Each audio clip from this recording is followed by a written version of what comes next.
자, 기본 이론 과정 29강 진행하도록 하겠습니다. 자, 여러분 교재 224페이지 보세요. 자, 224페이지 보시면 네 번째 챕터 점포의 유형이다 소개되고 있죠. 여기서 간단하게 말씀드리겠습니다. 이분도 과거에 우리 시험에 출제가 자주 됐지만 최근에 조금 뜸합니다. 그렇지만 우리가 정리 좀 할 수 있어야 되겠습니다. 먼저 양골 1번입니다. 자, 공간 균배 원리 따른 점포 유형이다 소개되고 있는데 이때 공간 균배 원리라는 게 있습니다.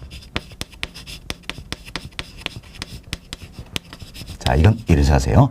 경쟁하는 점포 간에는 공간을 균등하게 배분하려는 경향이 있다는 겁니다. 균배 뭡니까? 균등하게 배분하려는 경향이 있다. 이렇게 보시면 돼요. 그래서 경쟁 점포 간에는 공간을 균등하게 배분하려는 경향이 있다. 이것은 공간 균배 원리 여기에까지서 점포 유형이 크게 네 가지가 있다는 겁니다. 자, 먼저 집심성 점포라는 게 있습니다. 다음은 집재성 점포입니다.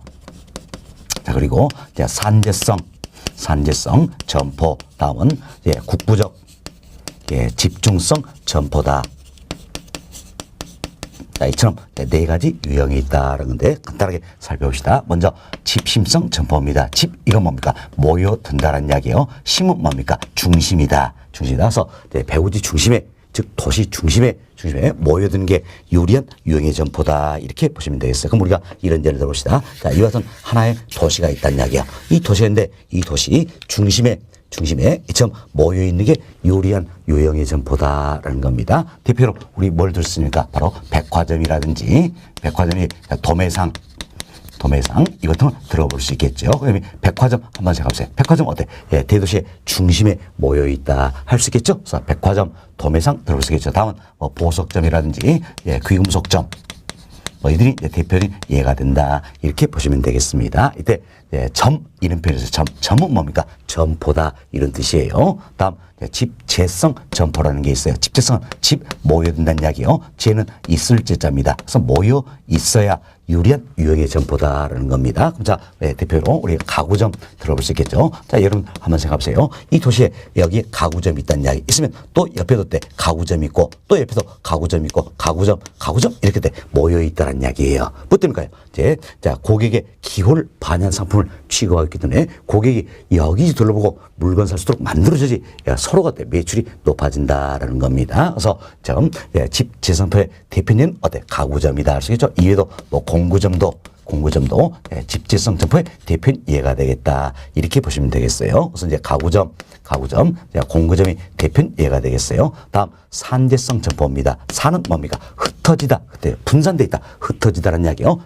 있을 때 흩어져 있어야, 즉 분산돼 있지야 유리한 유형의 점포다라는 겁니다. 그럼 여러분이 생각해보세요. 자, 슈퍼마켓 따닥따닥 붙어 있으면 유리합니까? 서로 불리하겠죠. 흩어져 있어야 된다는 이야기예요. 그래서 이 도시 내에 이처럼 흩어져 있어야 유리한 유형의 점포가 바로 뭡니까? 산재성 점포다라는 겁니다. 대표로 우리가 잡화점이라든지 세탁소, 자, 이 같은 예를 들어볼 수가 있다라는 겁니다. 자, 다음 국부적 집중성 점포라는 게 있어요. 이는 특정한 지역하면 모여있는 유형의 점포다. 이렇게 보시면 되겠습니다. 자, 그럼 이 도시에 여기에 돌산이 있다는 이야기야. 이 돌산 아래 가니까 석재상들이 모여있다라는 겁니다. 자, 이처럼 석재상은 아무데나 모여있는 건 아니란 이야기예요. 돌산 아래만 하면 모여있다. 또 여기에 이 도시에 여기에 돌산이 있다는 이야기야. 그럼 돌산 아래 가니까 석재상들이 모여있더라라는 겁니다. 사실 우리 조금 전에 가구점 이야기했습니다. 가구점은 어떤지 여기에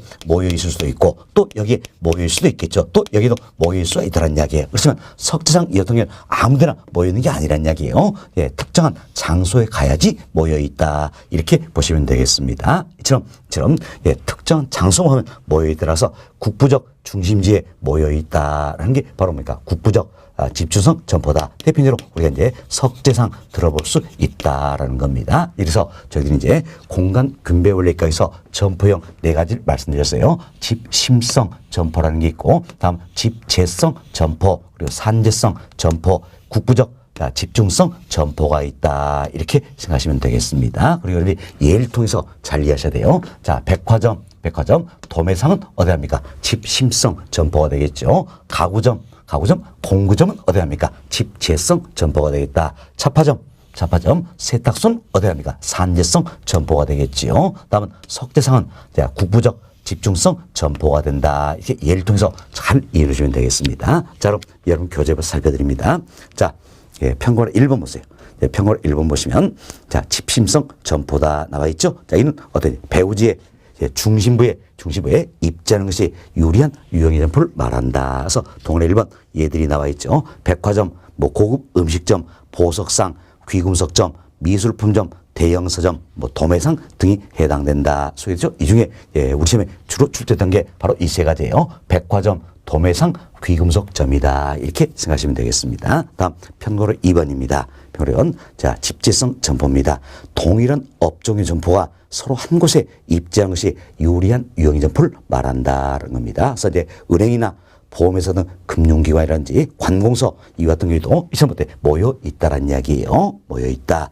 가구점, 공구점, 뭐 건재학국 등이 해당이 된다 생각하시고, 이 중에서 우리 시험에 주로 나왔던 게 바로 가구점, 공구점이다. 이렇게 보시면 되겠습니다. 다음 평 3번 산재성 점포입니다. 자, 첫 번째 중간점 보세요. 점포가 분산 입지하여 유리한 유형의 점포를 말한다라는 거죠. 그 동네 1번 일용품점, 자파점, 뭐 소매점, 제과점, 어물점, 세탁소 등이 해당이 된다 생각하시고, 이 중에서 우리 시험에서는 자파점, 세탁소 이런 애들이 많이 나왔어요. 그래서 자파점이나 세탁소는 어디에 해당합니까? 산재성 점포에 해당한다 생각하시고, 그리고 이제 1번 동네 1번 지문에 어물점 들어있죠? 어물점 뭡니까? 생선 파는 가게예요. 생선 파는 가게. 이 같은 경우에도 우리가 산재성 점포로 보고 있다. 이렇게 참고하시기 바라겠습니다. 다음 편고 4번. 자, 국부적 집중성 점포다 소개되는데, 동일한 업종의 점포들이 서로 국부적 중심지에 입지하는 것이 어때? 유리한 유형 점포를 말한다. 그래서 석재상, 농기구상, 철공소, 비료상, 어구점, 종묘상 등이 해당된다. 근데 대표적으로 우리 뭘 들었습니까? 석재상 들었죠? 석재상 들었고요. 자, 다음은 참고로 지문에 어구점 나와 있죠. 어구점. 자, 어구점은 뭘 하신가?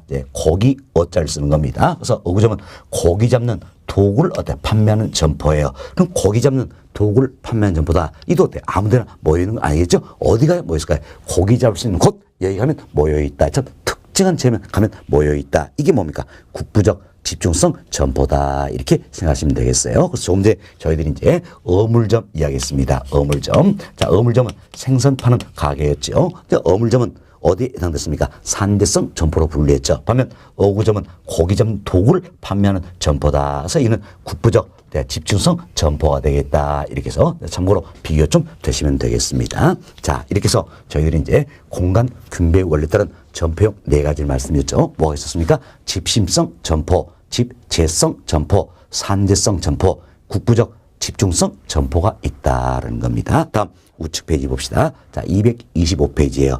상품의 종류에 따른 점포 유형이다. 해서 3가지를 넣어드렸습니다. 편의품점, 선매품점, 전문품점이 있다는 겁니다. 먼저 편의품점이라는 것은 결국 편의품을 취급하는 점포를 말하는 거죠. 그럼 편의품은 쉽게 생각하면 일상생활용품이다. 이렇게 보시면 되겠습니다. 그래서 일상생활용품을 우리가 편의품이다 표현하고, 이 편의품을 취급하는 점포를 편의품점이다. 이렇게 생각하시면 되겠어요. 그래서 평원 1번 첫 번째로 보세요. 자, 일상생활용품을 편의품이라며 이런 편의품을 취급하는 점포를 편의품점 이렇게 표현한다라는 겁니다. 다음 두 번째 선매품점이 있어요. 그럼 선매품점은 선매품을 취급하는 점포다 할 수 있겠죠. 이때 선매품이라는 것은 고객의 기호가 반영된 상품이에요. 근데 고객의 기호가 반영된 상품이다라는 겁니다. 그래서 고객이 여러 군데 둘러보고 물건 산다 이렇게 생각하시면 되겠습니다. 그래서 고객의 기호가 반상품이다. 대표로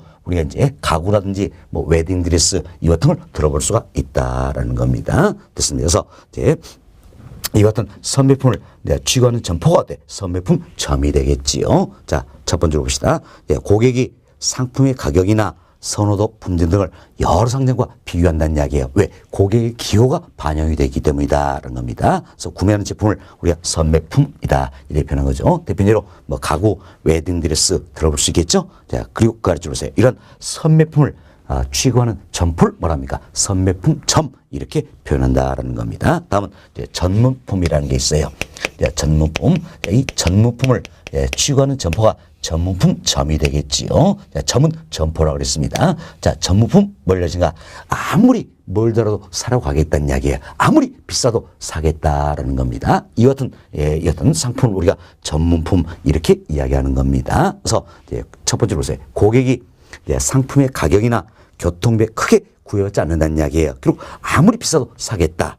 다음 아무리 멀더라도 가겠다라는 이야기예요. 그래서 상품의 가격이나 교통비에 크게 구애받지 않으며 브랜드나 품질이 높은 제품을 전문품이란다. 뭐 대표적인 예로 그 부분 명품 가방, 명품 시계 이 같은 걸 들어볼 수 있다는 겁니다. 이러한 전문품을 취급하는 점포를 전문품 점이다 이렇게 표현하는 겁니다. 점 상품의 종류에 따라서 점포 이용도 세 가지로 설명을 드렸어요. 자, 편의품점, 선매품점, 전문품 점이 있다.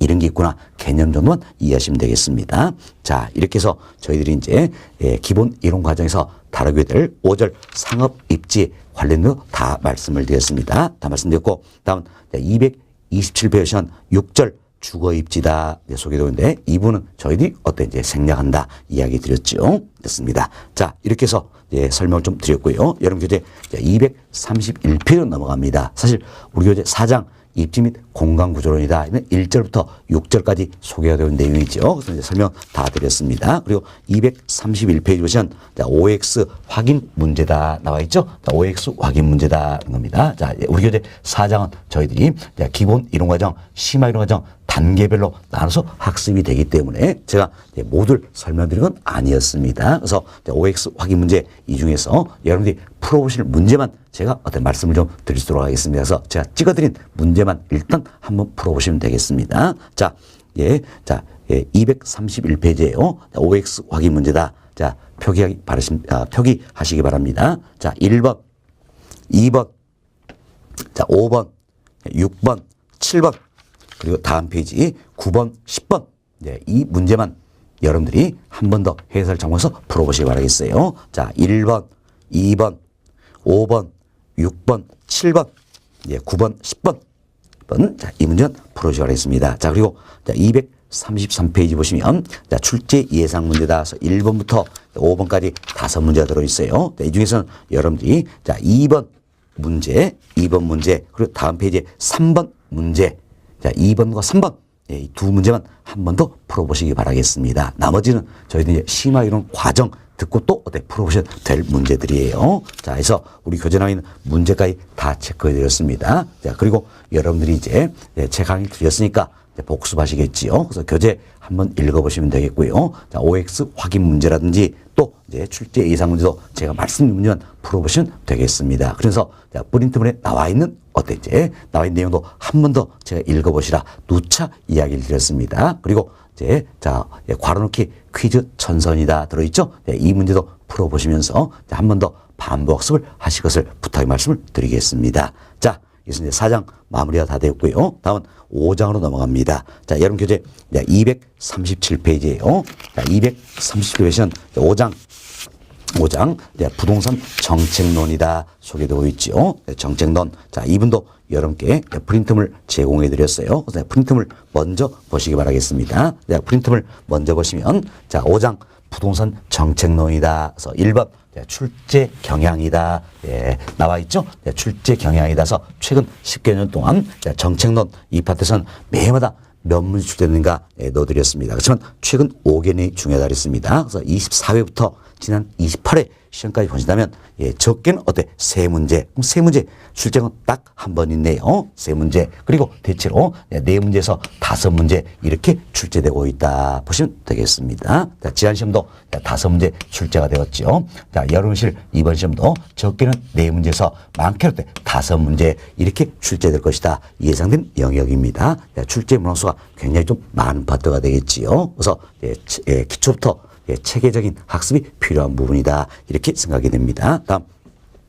자, 2번 봅시다. 2번 보시면 출제 빈도다 소개되고 있죠. 자, 우리 교재는 1절부터 4절까지 4개의 절로 구성이 되어 있습니다. 1절은 부동산 문제와 부동산 정책에 대해서, 자, 2절은 좀 더 구체적으로 토지 정책, 3절은 주택 정책, 4절은 조세 정책이다. 그래서 1절부터 4절까지 4개의 절로 구성이 되어 있다는 겁니다. 이때 이제 여기도 확인 좀 구분이 되어 있죠. 예, 상에 동그라미가 표기된 부분이 있고 중에 표기된 부분이 있죠. 이분들이 우리 시험은 주로 출제되는 영역이다. 이렇게 생각하시면 되겠습니다. 특히 이제 상에 동그라미 표기가 되는 부분이 있네요. 자, 1절에서는 예, 자, 1절에서는 3번째부터 정부의 부동산 시장 개입이다. 그리고 4번째부터 외부 효과.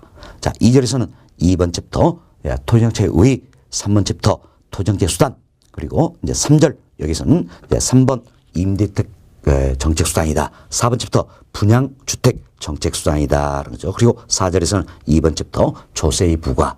이분들이 우리 시험에서 집중적으로 출제가 되어 있다. 그래서 이 분들은 제가 또 수업 지나면서 별표를 또 별도로 해드릴 거예요. 그래서 별표 개수가 아주 많을 겁니다. 그래서 이분들은 반드시 정리가 되셔야 되겠다는 겁니다. 자, 상 여기에 표기된 부분만 정리 잘 하셔도 정책론 크게 문제가 없을 것이다. 이렇게 생각을 해봅니다. 자, 그리고 다음 페이지 보시면 자, 이제 수험 전략이다. 학습 목표다. 소개되어 있죠? 자, 이분도 여러분들이 이제 한번 읽어보시기 바라겠습니다. 자, 이제 그럼 우리 교재 1절부터 살펴보도록 하겠습니다. 자, 여러분 교재 238페이지를 보세요.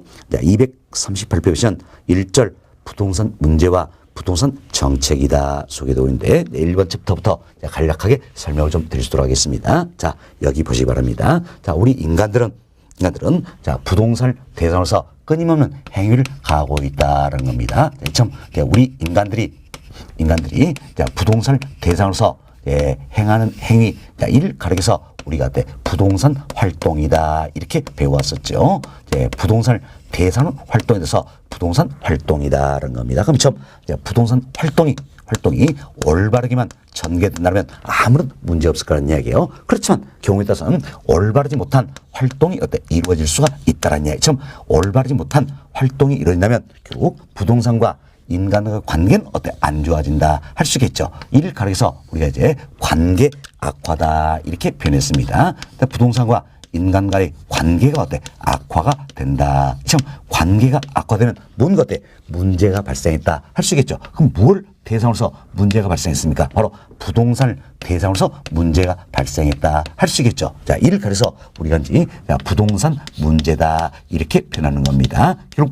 결국 자, 부동산 문제라는 것은 자, 올바르지 못한 부동산 활동으로 인해서 자, 부동산과 인간과의 관계가 악화되는 여러 가지 모습을 말한다 이렇게 보시면 되겠어요. 그럼 참 부동산 문제가 발생이면 보고만 있을 수는 없다는 이야기죠. 근데 부동산 문제를 해결하기 위해서 노력을 해야 되겠죠. 참 부동산 문제를 해결하기 위해서 노력한다는 이야기는 결국 부동산과 인간과의 관계 개선을 위함이다 할 수 있겠죠. 그럼 자 보세요. 부동산 문제를 해결하기 위한 노력이다. 자, 관계 개선을 위한 노력이다. 이는 누가 해야 됩니까? 우리 인간들이 하는 것이다라는 겁니다. 그래서 우리 자신도 노력을 하겠지만 정부도 공적인 노력을 가하고 있다라는 겁니다. 이때 정부의 공적인 노력 이를 가리켜서 우리가 부동산 정책이다 이렇게 표현하는 겁니다. 결국 부동산 정책이라는 것은 자, 이처럼 부동산 문제를 해결하기 위한 공적인 노력이다 할 수 있겠죠. 또 부동산과 인간과의 관계 개선을 위한 공적인 노력이다 이렇게 생각하시면 되겠습니다. 그래서 정책은 공적인 부동산 활동이다 할 수 있겠죠. 자, 그럼 여기 보세요. 자, 부동산 문제도 여러 가지가 있다라는 이야기예요. 자, 토지 문제라는 것도 있겠죠. 토지 문제. 다음 주택 문제도 있겠죠. 문제. 이외에도 자, 국토용의 비효율성에 따른 문제라든지 거래소 문란 문제다 등등 여러 가지가 있다는 겁니다. 그렇지만 우리가 크게 토지 문제와 주택 문제로 구분하기도 한다 이렇게 보시면 되겠습니다.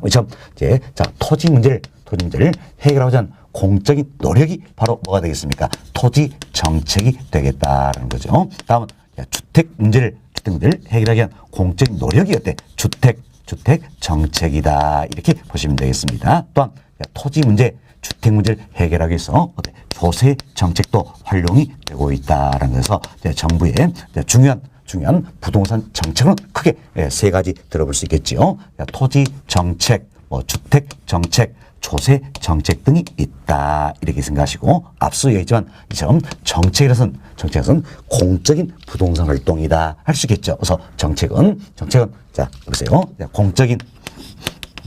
공적인 부동산 활동이다. 따라서 공익을 중시한다는 이야기예요. 이처럼 공익을 중시하지만 공익을 해야지 않는 범위 내에서는 어떻습니까? 사익도 존중이 돼야 되겠지요. 다음은 자 이것은 정책은 이제 각종 법령을 근거로 해서 시행이 되고 있다라는 겁니다. 이때 법령이라는 것은 흔히 어떤지 우리가 법이 있겠죠. 그리고 시행 유형이 있고 시행 규칙이 있겠죠. 뭐 등등을 포함해서 우리가 법령이다 이렇게 표현하는 겁니다. 각종 법령을 근거로 해서 정책이 시행되고 있다 생각하시고 정부가 정책을 시행한다는 이야기야. 그럼 정부가 정책을 시행한다는 이야기는 결국 부동산 시장에 개입하는 것이다 할 수 있겠죠. 그래서 앞으로 우리가 시장 개입이다. 이 표현도 많이 쓸 겁니다.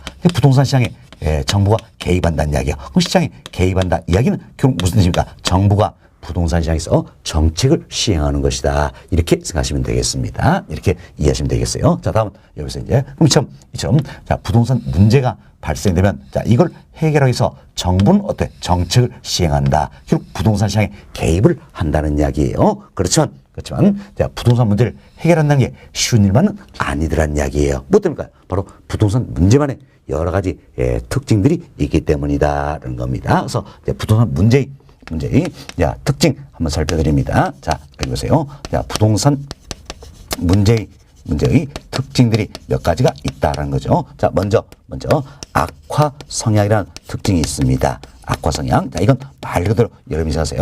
악화된다라는 이야기.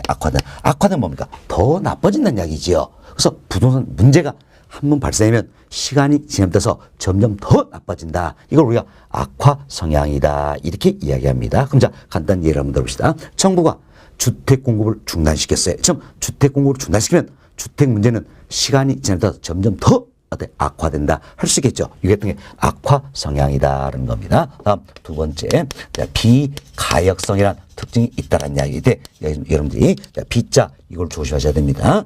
비가역성이라는 특징이 있다는 겁니다. 이 비가역성은 뭐라고 하신가? 한번 잘못 이용되면 원상태로 되돌리는 게 어렵다라는 이야기야. 이 같은 특징을 가려서 우리가 비가역성이다 이렇게 이야기합니다. 자 보세요. 한번 잘못 이용됐다는 이걸 원상태로 되돌리는 게 어렵다는 이야기야. 이 같은 특징을 뭐라 합니까? 비가역성이란다. 자, 비자 조심하시기 바라겠습니다. 자, 그럼 우리 몇 가지 예를 한번 들어봅시다. 그런데 자 보세요. 이제 여기에 지표면이 있어요. 지표면. 자, 지표면에 토양이 있다는 이야기예요. 그럼 지표면에 좀 토양인데 이 토양을 파괴시켰습니다. 얼마만큼? 자, 10cm입니다. 자, 여기가 10cm예요. 10cm. 이 10cm를 파괴시켰다. 환경 오염시켰다는 이야기예요. 이를 원상태로 회복시키는데 얼마나 걸릴 것인가? 자, 학자들의 연구 보고서에는 1000년 걸린다고 합니다. 1000년. 깜짝 놀라셨죠? 1000년 걸린다는 이야기야. 그럼 결국 원상태로 회복되는 게 쉽습니까? 어렵습니까? 어렵다는 이야기야. 이 같은 특징을 가려서 우리가 뭐랍니까? 비가역성이다. 이렇게 이야기합니다. 또 우리가 이런 생각을 해봅시다. 자, 지가가 땅값이요. 지가가 이제 폭등을 했어요. 그럼 지가가 폭등하면 폭등한 지가가 다시 원상태로 돌아갑니까? 아니더란 이야기예요. 폭등한 채로 유지되는 경향이 있다라는 겁니다. 따라서 원상 되돌리는 게 어렵다는 이야기예요. 뭡니까? 비가역성이다 할 수 있겠죠. 다음 자, 이처럼 건물 하나 신축했습니다. 신축했는데 건물이 기울어 버린다는 이야기예요. 그럼 건물이 기울어 버렸어요. 그럼 이 건물 철거하고 다시 짓는 것도 사회적 경제적으로 어려운 일이다 할 수 있겠죠. 이거 비가역성 관련된 사례가 된다 이렇게 보시면 되겠어요. 제가 이제 비가역성 이용해서는 여러 가지 사례를 좀 설명을 드렸어요. 뭐 때문일까요? 비자 이거 조심하자 이런 의미였어요. 그래서 자, 원상태로 되돌리는 게 쉽지는 않다는 이야기예요. 어렵다는 이야기예요. 이 특징을 뭐랍니까? 비가역성이란다는 겁니다. 다음 세 번째, 지속성이란 특징이 있습니다. 자, 지속은 뭡니까? 한번 문제가 발생하면 지속적으로 나타난다는 이야기예요. 자, 이건 우리가 이런 예를 들어봅시다.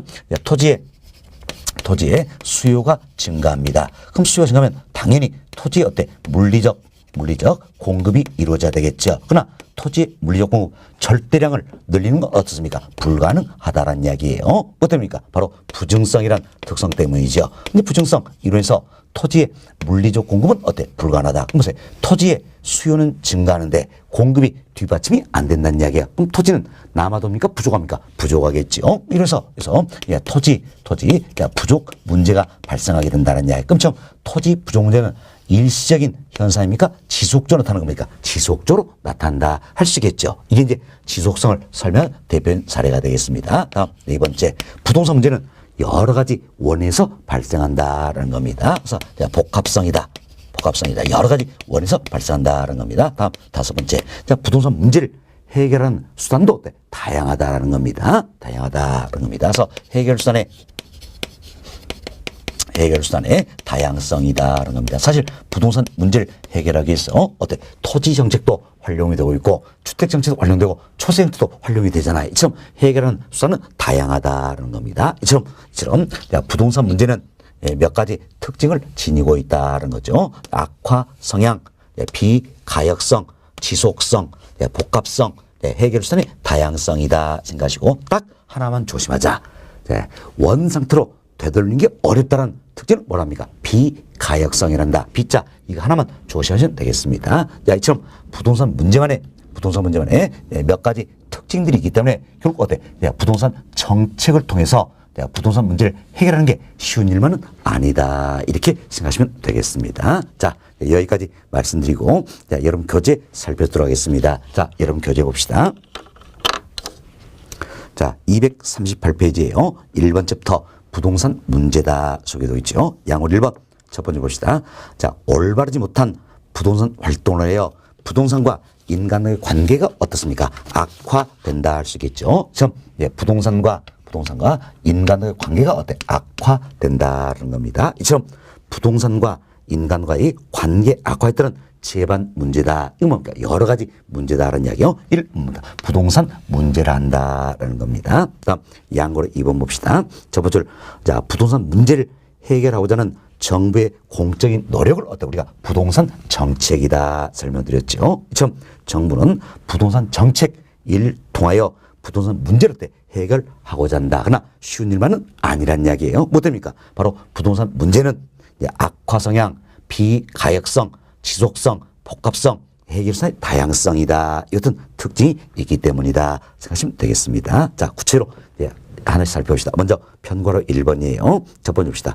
부동산 문제가 한번 발생하면 시간의 흐름에 따라 악화되기 쉽다는 이야기예요. 결국 어때? 시간이 지나다 점점 더 안 좋아진다. 이 같은 특징을 우려버렸습니까? 악화 성향이다. 이렇게 설명드렸죠. 악화된다. 더 나빠진다. 그 이야기 악화 성향이다. 그래서 동네 1번.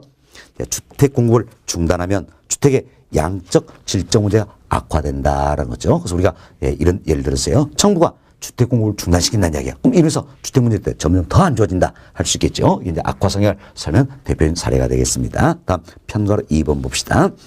부동산 문제가 한번 악화되면 완전한 원래 상태로 회복하기가 어렵다는 이야기예요. 원 상태로 되돌리는 게 어렵다는 이야기예요. 이와 같은 특징을 뭐라 했습니까? 비가역성이다. 이렇게 변했죠. 그래서 비가역성, 비자에 때 동그라미 쳐시고 이것만 조심하시면 된다 그랬습니다. 다음 페이지 보세요. 자, 동그라미 1번. 지표에 토층을 파괴한 경우 인위로 환원하기가 어렵다는 이야기예요. 또 2번. 지가가 폭등한 경우 폭등한 지가 순에서 경상태가 형성되며 과거의 지가수 되돌리기가 어렵다. 또 3번. 건물을 잘못 신축한 경우 다시 철거한다는 것은 경제적으로 어렵다는 이야기예요. 어렵다. 이들이 결국 뭡니까? 우리가 비가역성 이걸 설명하고 있는 사례들이 된다. 이렇게 보시면 되겠습니다. 다음 편고로 3번입니다. 자, 부동산 문제가 시간의 흐름과 함께 지속된 현상이다. 이게 지속성이 되겠지요. 1번 부증성의 특성을 한 토지의 수요 증가는 토지의 수요 공급의 불균형 현상을 어떻게 지속시킨다. 그래서 우리가 설명했죠. 토지에 대한 수요가 증가합니다. 그렇지만 토지의 물리적 공급은 불가능하더라라는 건 뭐 때문에? 부증성 특성 때문이어서 토지 부족 문제는 어때? 지속적으로 나타난다. 이게 지속성 설명한 대표적인 사례가 되겠습니다. 대표적으로 4번. 자, 부동산 문제는 양적, 질적, 복합성은 물론 기술적, 경제적, 법률적 측면에서 복합적으로 나타난 현상을 말한다. 1. 우리가 복합성이다. 이렇게 이야기하죠. 병으로 5번. 부동산 문제를 해결하는 수단이 다양하다. 해결 수단이 다양성이다. 이처럼 악화, 성향, 비가역성, 지속성, 복합성, 해결 수단의 다양성이다. 이런 부동산 문제만의 특징들이 있기 때문에 결국 어때? 부동산 정책을 통해서 부동산 문제를 해결한다는 건 쉬운 일만은 아니다. 이렇게 생각하시면 되겠습니다. 다음 양구로 3번입니다. 첫 번째 보세요. 부동산 문제는 토지 문제, 주택 문제, 국토용의 비효율성에 따른 문제, 거래소 물란 문제 등으로 구분된다라는 겁니다. 하지만 크게 우리가 이제 처럼 토지 문제 그리고 주택 문제로 구분했다라는 겁니다. 여러분 교치 지문에 토지 문제와 주택 문제로 대별하기도 한다 이렇게 나와 있죠. 이때 대별 이게 뭡니까? 대별 크게 구분한다 이런 뜻이에요. 크게 구분할 수 있다서 토지 문제, 주택 문제로 기타 등등 여러 가지지만 크게 토지 문제와 주택 문제로 구분할 수 있다 이렇게 생각하시면 되겠습니다. 이 정도 보시고 다음 페이지 넘어갑니다. 240페이지예요. 자, 240페이지 자 2번 챕터 부동산 정책이다 소개되어 있죠. 양으로 1번 의부터 살펴봅시다. 자, 첫 번째 끝부분 보세요. 자, 부동산 문제를 해결 또는 개선함으로써 자, 이처럼 부동산 문제를 해결 또는 개선함으로써 부동산과 인간과의 관계를 개선 하고자 하는 정부의 공적인 노력을 뭐라 합니까? 부동산 정책이란다는 겁니다. 자, 이런 부동산 정책은 공적인 부동산 활동이다. 알 수 있겠죠? 공적인 부동산 활동이다라는 겁니다. 자, 공익을 추구함으로써 사회적 형평성을 달성하자. 뭘 중시하나? 공익을 중시한다는 이야기예요. 그러나 공익을 해야지 않는 범인에서 사익도 존중돼야 된다라는 겁니다. 또한 부동산 정책은 정부가 부동산 시장에 개입함으로써 설명되기도 한다는 거죠. 자, 보세요. 정부가 부동산 정책을 시행한다는 이야기는 결국 정부가 어때? 부동산 시장에 개입한다 할 수 있겠죠. 좀, 자, 시장에 개입하는 것으로 설명되기도 한다. 이렇게 보시면 되겠어서 앞으로 우리가 시장 개입이다 표현 많이 한다 했죠. 그럼 자, 정부가 부동산 시장에 개입한다. 이건 어떻게 생각하자? 정부가 부동산 시장에서 정책을 시행하는 것이다. 이렇게 생각하시면 되겠습니다. 다음 양으로 2번 봅시다. 첫 번째, 정부의 부동산 정책은 크게 토지 정책, 주택 정책, 조세 정책 도로 구분된다. 우리 설명드렸죠. 토지 정책, 주택 정책, 조세 정책 도로 구분된다. 그래서 우리 교재 2절에서는 토지 정책, 3절은 주택 정책, 4절은 조세 정책 이걸 다루고 있는 겁니다. 자, 그 아래쪽으로 봅시다. 부동산 정책은 현재 공포되어 시행되고 있는 다양한 법령에 근거하고 있다. 참 다양한 법령 이걸 근거로 해서 정책이 시행되고 있다. 이렇게 이해하시면 되겠어요. 자, 그래서 1번 챕터 부동산 문제다. 2번 챕터 부동산 정책이다. 이분들은 자, 출제빈도 굉장히 낮은 부분들이지요. 그래서 여러분이 이제 이런 정도만 이해하시면 크게 문제는 없을 겁니다. 자, 다음 우측 페이지 보세요. 241페이지입니다. 세 번째 챕터 정부의 부동산 시장 개입이다 나와있죠. 여기서부터는 너무너무 중요한 부분이에요. 그래서 잘 듣고 이해하시려고 노력을 좀 해보시기 바라겠습니다. 자, 먼저 3번 챕터 정부의 부동산 시장 개입이다. 이건 별표 8개 해두시기 바라겠어요. 별표 8개 해두시고요. 설명을 좀 드리도록 하겠습니다. 자, 먼저 정부가 왜 부동산 시장에 개입할 것인가 필요성이 있다는 이야기. 자, 우리 조금 전에 했지만 시장에 개입한다는 이야기는 뭡니까? 정부가 부동산 시장에서 정책을 시행하겠다 이런 의미라 그랬죠. 그럼 무엇 때문에 정부가 시장에 개입할 것인가? 무엇 때문에 정부가 부동산 정책을 시행할 것인가? 이 문제 되겠죠. 그래서 이제 시장 개입에 필요성이 있다라는 겁니다. 자, 여기서부터 하나씩 살펴봅시다. 자, 먼저 정부는 자, 참 경제적 기능을 수행하기 위해서 그리고 어떤 이제 정치적 기능을 수행하기 위해서 시장에 개입을 하게 된다라는 겁니다. 이때 경제적 기능을 수행한다는 이야기는 시장의 실패 현상이라는 게 있어요. 시장의 실패 현상을 수정하기 위함이다. 이렇게 보시면 되겠고, 자, 여기서 용어 정리합시다. 자, 시장의 실패 현상이다. 이 표현이 있죠. 자, 이건 여러분 이제 이런 생각 하시면 되겠습니다. 자, 좀 시장이 있어요. 그럼 시장이 있으면 시장기구 스스로가 자원의 최적 배분을 달성할 수 있어야 한다는 이야기예요. 자, 보세요. 시장기 스스로가 자원의 최적 배분을 달성해 준다는 이야기예요. 그럼 시장이 제 역할, 제 기능을 다하고 있다 할 수 있겠죠. 그래서 아무런 문제 없다는 이야기예요. 그렇지만 경우에 따라서는 어떤 이유에서 시장이 스스로가 스스로가 자원의 최적 배분을 달성하지 못한다는 이야기예요. 이처럼 시장이 스스로 자원의 최적 배분을 달성하지 못한다면 시장이 제 역할, 제 기능을 다하고 있다 할 수 있어요, 없어요? 없잖아요. 따라서 시장이 성공했나 실패했나? 실패했다라는 이야기예요. 실패했다. 그럼 이처럼 시장이 실패하면 시장이만 맡겨도 됩니까, 안 됩니까? 안 된다는 이야기지요. 안 된다. 자, 그래서 이걸 수정하기 위해서 정부가 개입하게 된다는 겁니다. 자, 시장이 스스로 자원의 최적 배분을 달성하지 못하는 경우가 있다. 이걸 뭐라 한다? 시장의 실패다. 이렇게 이야기하는 겁니다. 그래서 시장의 실패 현상을 수정하기 위해서 정부가 개입하게 된다는 겁니다. 우리 간단한 예를 한번 들어봅시다. 자, 우리 부동산 시장이니까 시멘트 이거 가지고 한번 살펴봅시다. 예, 시멘트. 사실 자, 하루에 사회적으로 시멘트가 100만 포가 필요하다는 이야기예요. 하루에 사회적으로 시멘트 100만 포가 필요하다는 겁니다. 그럼 자, 시멘트를 생산 회사에서 하루에 사회적으로 필요한 양인 100만 포 이걸 100만 포 이걸 생산을 해 준다면 이땐 어떻습니까? 이제 수요 공급이 일치하게 되죠. 그래서 자원의 최대법이 달성이 된다 할 수 있겠지요. 시장이 제 역할, 제 기능을 다하고 있다는 이야기예요. 그렇지만 자, 특정 이윤에서 하루에 사회적으로 100만 포가 필요한데 시멘트를 생산하다가 이참 100만 포를 생산만 설비를 갖추고 있어요. 그럼에도 불구하고 100만 포를 생산하는 게 아니라 예를 들어서 200만 포 이렇게 생산한다는 이야기야. 또는 50만 포 이렇게 생산한다라는 겁니다. 자, 그러면서 이제 200만 포 생산을 해냅니다. 생산하면 자, 사회적으로는 하루에 100만 포 필요한데 결국 200만 포 생산을 해놓으면 사회적 병보다 지나치게 생산량이 많아지겠지요. 그렇죠? 그래서 이때 과대 생산이 이루어진다는 이야기예요. 이런다. 그럼 이때는 이제 하루에는 100만 포 필요한데 지금 200만 포 많이 생산하면 결국 이제 자, 남아 돌겠죠? 자원의 낭비다 할 수 있겠지요. 자원의 낭비다. 이때는 자원의 최적 배분이 이루어졌다 할 수 있어요, 없어요? 없다라는 이야기예요. 없다. 자, 다음 또 이제 하루에 100만 포 필요한데 이때 50만 포만 생산을 한다는 이야기예요. 그럼 보세요. 이제 이때는 사회적으로 필요한 양보다 적게 생산하고 있다 알 수 있겠죠? 과소 생산이 이루어진다는 이야기예요. 그럼 자,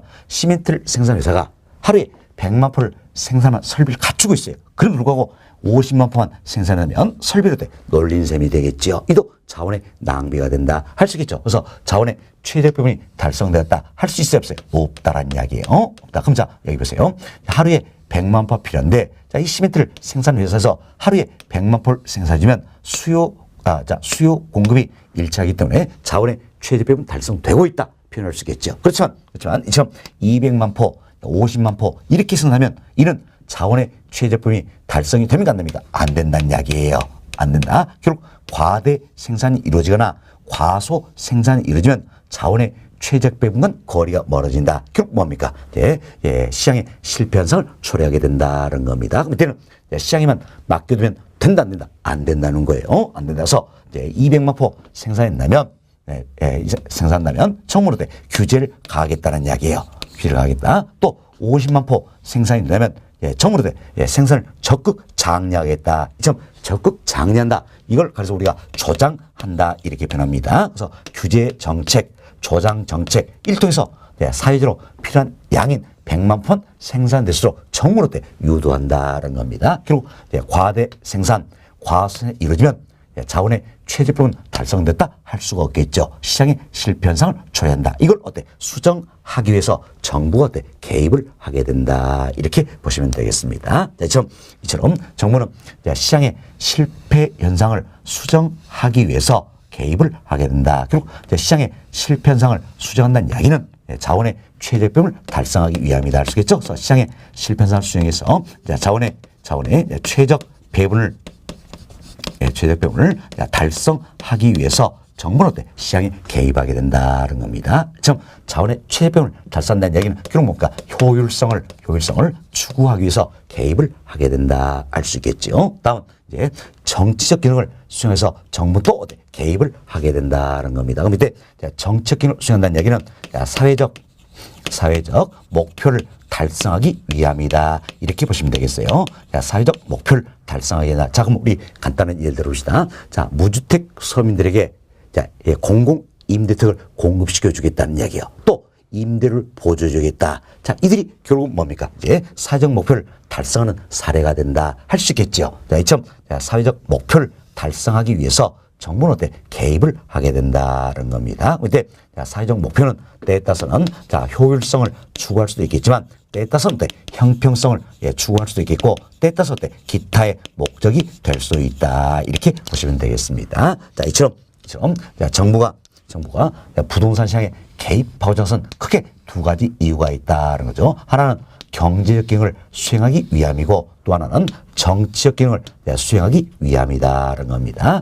예, 자, 구체적으로 표현하면 자, 시장의 실패 현상을 수정해서 자원의 최적 배분을 달성하기 위함이며 자, 사회적 목표를 달성하기 위함이다. 이렇게 보시면 되겠어요. 결국 자, 효율성과 형평성 등을 추구하기 위해서 정부로 시장에 개입을 하게 된다. 이렇게 해서 개입의 필요성 정리가 좀 되시면 되겠습니다. 자, 이래서 정부는 이제 개입의 필요성 느꼈습니다. 그래서 시장에 개입한다는 이야기예요. 개입한데 오히려 결과가 더 안 좋다는 이야기예요. 그럼 결과가 더 안 좋다면 정부가 자, 정책에 성공해서 실패했죠. 사실 정부가 부동산 시장에 개입한다는 이야기는 시장에서 정책을 시행하는 것이다. 이런 의미였지요. 그럼 시장에 개입한 결과 상황이 더 안 좋아지면 결국 정책에 실패했다 할 수 있겠죠. 이걸 가리켜서 우리가 뭐라고 것인가? 바로 정부의 실패다 이렇게 표현하는 겁니다. 그렇죠? 정부의 실패란 현상이 나타나면 사회적으로 복지 수준은 좋아질까요? 더 안 좋아질까요? 더 안 좋아지겠지요. 그래서 복지 수준이 더 안 좋아진다서 사회적으로 후생 손실을 초래하게 된다. 이렇게 보시면 되겠습니다. 따라서 정부가 개입하더라도 정부의 실패란 현상이 발생치 않도록 유념을 해야 되겠다. 이렇게 참고하시면 되겠습니다. 자, 그럼 이제 여러분 교재 살펴드립니다. 자, 양으로 1번. 자, 부동산 시장 개입의 필요성이다. 설명 다 드렸죠. 첫 번째로 보세요. 정부는 경제적 기능과 정치적 기능을 수행하기 위하여 부동산 시장에 개입하게 된다. 크게 두 측면을 했죠. 자, 경제적 기능 그리고 정치적 기능을 수행하기 위해서 개입한다는 겁니다. 즉 시장 기능으로 달성하기 어려운 소득 재분배, 공공재의 공급, 경제 안정화 등을 달성하기에 부동산 시장에 개입한다는 이야기예요. 자, 보세요. 시장 기능으로 달성한다. 그럼 시장에 의해서 해결이 된다면 굳이 개입할 필요가 있어요, 없어요? 없다라는 이야기예요. 그렇지만 시장 기능 달성이 어렵다는 이야기. 그래서 정부가 개입을 하게 된다는 겁니다. 다음 주 봅시다. 자, 이러한 정부의 시장 개입은 정부가 의도하지 않는 부작용이 나타나는 등 오히려 실패할 가능성도 있다는 이야기예요. 결국 정부가 시장에 개입한 뭡니까? 정책을 시행한 것이다. 상황이 더 안 좋아지면 실패한 것이다. 할 수 있겠지요. 자, 이를 뭐랍니까? 정부의 실패라 한다는 겁니다. 이런 정부의 실패 현상이 나타나면 사회적으로 후생 손실 초래한 결과를 가져온다. 이렇게 이해하시면 되겠습니다. 다음 편과로 1번 봅시다. 자, 경제적 기능입니다. 자, 정부는 경제적 기능을 수행하기 위하여 부동산 시장에 개입하게 된다는 거죠. 자, 이는 부동산 시장의 실패 현상을 수행하여 자원의 최적 배분을 달성하고 효율성을 추구하기 위함이다라는 거죠. 시장의 실패 현상을 수정해서 자원의 최적 배분을 달성하기 위함이다. 이게 경제적 기능을 수행하는 사례가 되겠습니다. 자, 다음 페이지 봅시다. 편과로 2번 첫 번째를 정부는 정치적 기능을 수행하기 위하여 부동산 시장에 개입하게 된다. 그러죠. 소득 재분배, 주거 복지 등은 사회적 목표를 달성하여 효율성과 형평성을 추구하기 위함이다라는 거죠. 사회적 목표를 달성하기 위해서 개입한다는 이야기는 정치적 기능을 수행하는 것이다. 할 수 있겠죠. 자, 사회적 목표는 효율성, 형평성 또는 그 밖에 다른 목표일 수도 있다는 겁니다. 자, 예를 들어 저소득계층이나 무주택 서민을 위한 주택 공급하는 여러 가지 주택 정책 등 사회적 목표를 달성하기 위한 정부의 정책 기능이 해당한다. 이렇게 이해하시면 되겠습니다. 자, 다음은 또 이제 여기 봅시다. 자, 처음 시장 개입의 필요성을 느꼈습니다. 그럼 시장의 필요성을 느끼면 시장에 개입하겠죠. 이때 시장에 개입하는 방법이 있다라는 겁니다. 부동산 시장에 개입하는 방법이 있다는 건데, 이는 학자에 따라서 어쨌든 크게 뭐 두 가지로 구분하기도 하고 좀 더 구체로 세 가지로 구분하기도 한다는 겁니다. 그래서 시장의 개발법은 크게 토지 이용을 규제하는 방법이 있습니다. 방법이 있고 다음은 직접적 개입 방법 그리고 간접적 개입 방법이다. 이처럼 시장의 개방도 구체적으로 우리가 세 가지로 설명할 수 있는데 자, 토지 이용을 규제하는 방법이 있고 직접적 개입 방법이 있고 간접적 개입 방법이 있다는 겁니다. 이걸 학자에 따라서는 어때? 직접적 개입 방법과 간접적 개입 방법 이 두 가지로만 구분하기도 한다는 이야기예요. 그럼 지금 직접적 개입 방법, 간접적 개입 방법 두 가지로만 구분했을 때 그럼 토지 이용을 규제하는 방법은 어디에 포함시키는지가 바로 간접적 개입 방법 여기에 포함시켜버리고 있다. 이렇게 참고하시고 자 여름 교재 242페이지에서는 직접적 개입 방법, 간접적 개입 방법 이 두 가지로만 지금 구분해서 설명하고 있습니다. 그렇지만 이제 저희 뭐 또 배우게 되겠죠. 근데 이제 토지 정책 우리 교재 2절입니다. 여기서는 다시 세 가지로 구체적으로 설명의 내용이 나올 겁니다. 토지 이용을 규제하는 방법, 직접적 개입 방법, 간접적 개입 방법 세 가지도 구분해서 설명되고 있다 생각하시면 되겠어요. 여튼 우리 여기서는 직접적 개입 방법, 간접적 개입 방법 크게 두 가지로만 구분을 해보자. 그럼 이때 토지 이용을 규제하는 방법은 어디에 간접적 개입 방법에 포함시킨다 이 생각하시고 두 가지로만 구분을 좀 먼저 해보시도록 하겠습니다. 자 여기 보세요. 이제 직접적 개입 방법이라는 게 있어요. 직접적 개입 방법은 이제 공적 주체가 정부나 뭐 지자체 또는 각종 공기업들이겠죠. 그래서 한국토지주택공사다. 이처럼 공기업들이 들어간 이야기예요. 지금 공적 주체가 부동산 시장에서 때에 따라서는 수요자 때에 따라서는 공급자 역할 직접 수행하면서 정책 목적을 달성하고자 한다는 이야기예요. 자 보세요. 이제 공적 주체가 예를 들어서 정부, 뭐 지자체, 각종 공기업들이다 할 수 있겠죠. 예를 들어 공적 주체가 시장에서 수요자, 공급자 역할을 수행한다는 게 뭡니까? 시장에 직접 개입한다 할 수 있겠죠. 이 같은 게 직접적 개입 방법이다 이렇게 생각하시면 되겠습니다. 다음 간접적 개입 방법이라는 게 있어요. 간접적 개입 방법에서는 시장의 골격을 그대로 유지합니다. 그리고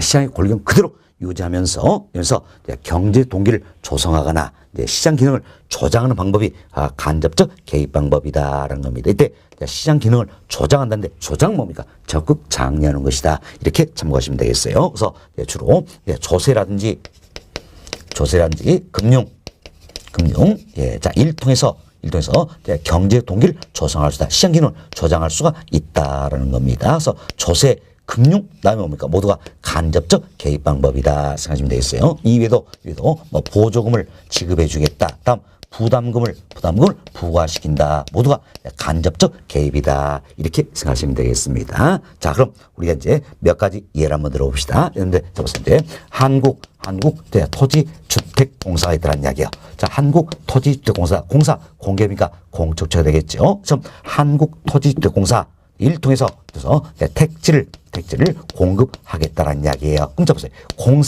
공적체가 택지를 공급한다는 이야기예요. 그럼 어때? 당연히 공급자 역할을 수행하고 있죠. 이처럼 공급자 역할을 수행하니까 이는 어디 합니까? 직접적 개입 방법이 되겠다는 겁니다. 다음은 보세요. 이제 한국토지공사 를 통해서 공공 임대주택을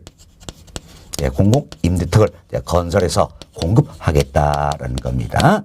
공급하겠다. 그러면 역시 공공 임대주택 건설 공급한다. 공급자 역할을 수행한다. 알 수 있겠죠. 임모도 공급자 역할을 수행하고 있다는 겁니다. 따라서 공적체가 공급자 역할을 수행하니까 당연히 어디다 합니까? 직접적 개입 방법이 되겠다. 그래서 이제 어떤 차례 나오더라도 여러분들이 공적체가 부동산 시장에서 수요자나 공급자 역할을 직접 수행한다는 이들은 어디 합니까? 직접적 개입 방법이 되겠다라는 겁니다. 다음 그래서 이제 취득세나 종합부동산세 일 통해서 정부가 시장에 개입할 수 있어요, 없어요? 있다라는 이야기예요. 이는 조세 관련된 부분이죠. 어디 합니까? 간접적 개입 방법이다라는 겁니다. 자, 다음은 LTV나 DTI 비율을 어떻습니까? 확대하거나 축소한다는 이야기예요. 앞으로도 배우겠지만 LTV나 DTI 요즘 신 DTI다 이런 것도 나왔습니다. 여튼 LTV나 DTI 비율이다. 이들은 결국 뭡니까? 주택 담보대출에 있어서 심사하는 기준들이 되는 거예요.